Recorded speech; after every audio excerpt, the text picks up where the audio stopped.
I used to skip the parts of the Bible with a long list of boring names, but they're actually a roadmap to understanding how the power dynamics of the Bible came to be.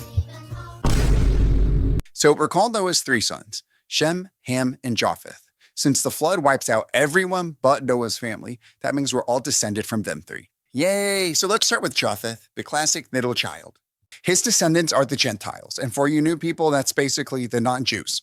So flashback to right after Noah cursed Canaan.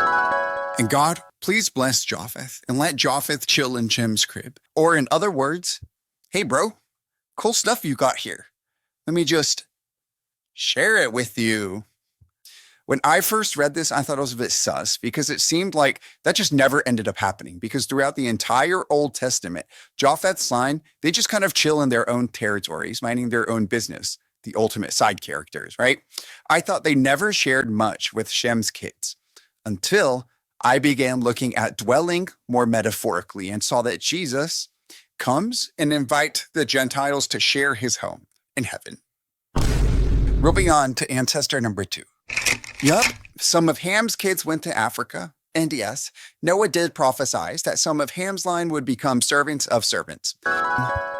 Cursed be your son Canaan. He will be a servant of servants to his brothers. So here's where people of the olden days tried to justify slavery of the Africans. It's wrong, of course, because kidnapping innocent people and treating them like animals is not condoned by Christianity.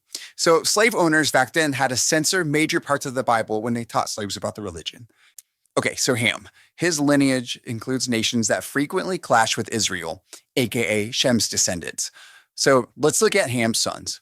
First off, Canaan. And here's what Noah really meant when he prophesied that Canaan's descendants would become servants of servants.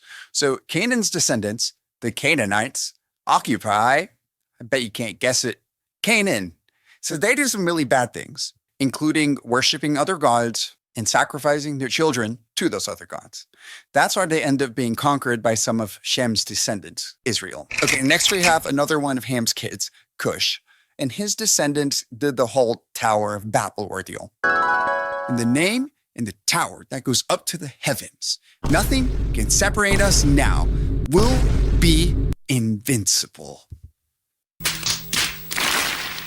And another one of Ham's sons was Egypt.